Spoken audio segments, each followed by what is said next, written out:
Teman-teman yang terkasih, setiap dosa yang dilakukan oleh seseorang itu mempunyai 3 dimensi. Karena dosa selalu saja terkait dengan diri pribadi seseorang, dengan sesama, dan juga dengan Allah.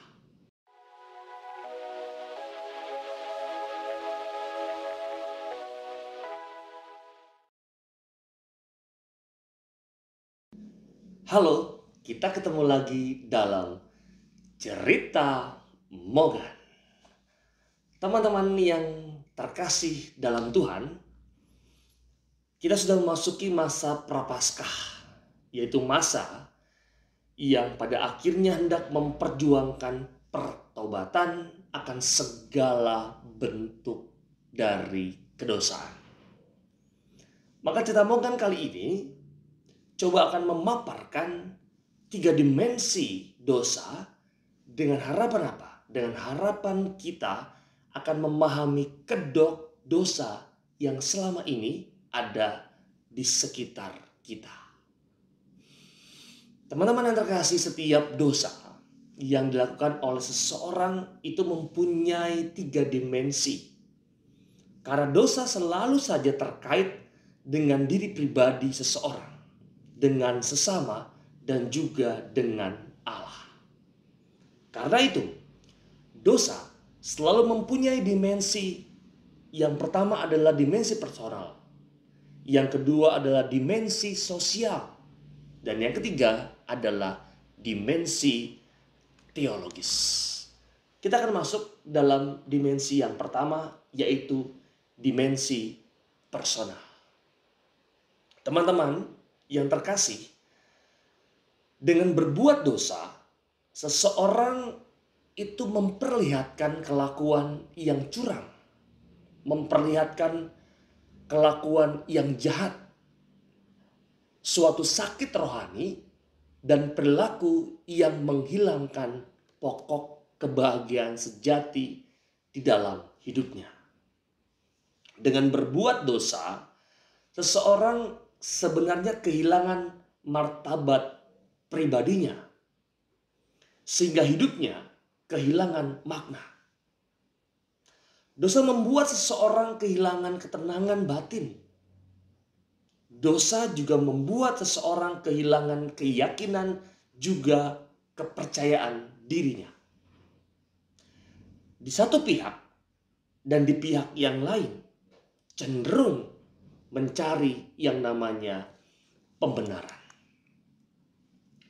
Dengan berdosa, seseorang itu masuk dalam suatu lingkaran persoalan yang lahir dari rasa salah, dari rasa cemas, dan juga kehilangan akan makna hidup. Dan dosa akhirnya merusak diri kita sendiri. Kita bisa lihat dalam kitab Amsal 8 ayat 35, juga dalam Injil Lukas 15. Maka dengan demikian orang tidak dapat bertumbuh dengan kedewasaan penuh dan tak dapat menjalani hidup secara otentik. Dosa adalah indikasi dari diri yang sakit dan keamburadulan spiritual. Kita bisa lihat dalam Yesaya 5 ayat 33, juga 1 Petrus 2 ayat 4. Itu dimensi yang pertama, yaitu dimensi personal. Sedangkan dimensi yang kedua yang wajib kita pahami adalah dimensi sosial. Bagaimana kita mengerti itu?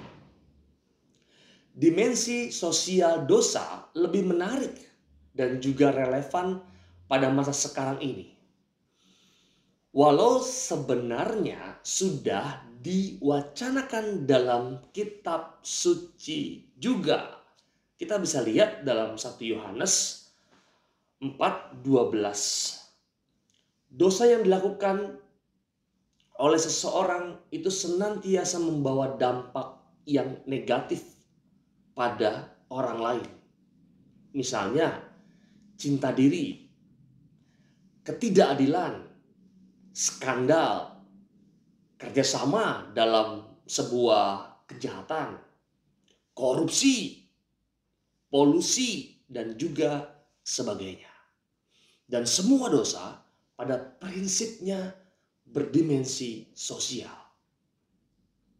Nah, permasalahannya adalah ada yang langsung mengena pada orang lain dan juga ada yang secara tidak langsung. Orang malas misalnya secara tidak langsung merugikan orang lain. Berpikir jahat kendati tak langsung membawa dampak pada orang lain. Sebenarnya sudah secara potensial itu merugikan orang lain.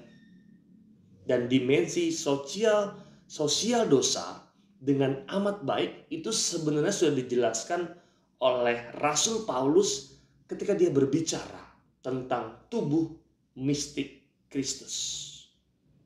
Tidak ada hidup bagi dirinya sendiri. Tidak hidup baik sebagai orang Kristen itu juga berdampak pada orang lain. Dan perbuatan jahat, dosa, seseorang senantiasa berdampak negatif pada orang lain. Itu dimensi yang kedua, dimensi sosial. Sedangkan yang ketiga adalah dimensi teologis. Bagaimana kita dapat mengertinya?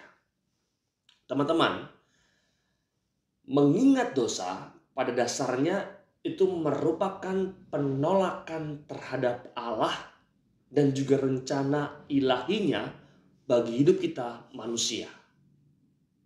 Maka dosa itu merusak relasi manusia dengan Allah sendiri. Dalam artian demikian, seperti sudah dikatakan yang sebelumnya, dosa hanya relevan bagi orang beriman. Sedangkan bagi orang yang tak beriman, perbuatan jahat adalah perbuatan melawan atau bertentangan dengan yang namanya kebaikan. Melakukan perbuatan yang baik dan menolak perbuatan jahat adalah tuntutan yang berlaku bagi semua manusia, bukan hanya untuk orang yang beriman. Nah, kalau seseorang sadar bahwa tindakannya bertentangan dengan kebaikan atau kebenaran, dan dia sadar bahwa dia tidak boleh melakukannya, maka sebenarnya secara implisit dia mengakui adanya otoritas yang absolut. Otoritas absolut itu oleh orang beriman dikenal sebagai Allah. Seorang ateis misalnya menolak mengakui Allah. Hanya tidak mungkin dia mengingkari bahwa hidupnya bertujuan dan bahwa nilai kebaikan dan kebenaran mesti dilaksanakan karena kesadaran akan otoritas yang absolut. Itu pembahasan kita mengenai 3 dimensi dosa. Semoga membantu Anda yang dalam masa prapaskah ini sedang sungguh mengusahakan pertobatan. Dosa mari kita peluk erat bukan sebagai kawan, tetapi sebagai lawan yang menyerupai lawan. Selamat berjuang untuk kita semua. Doa saya bersama Anda semua.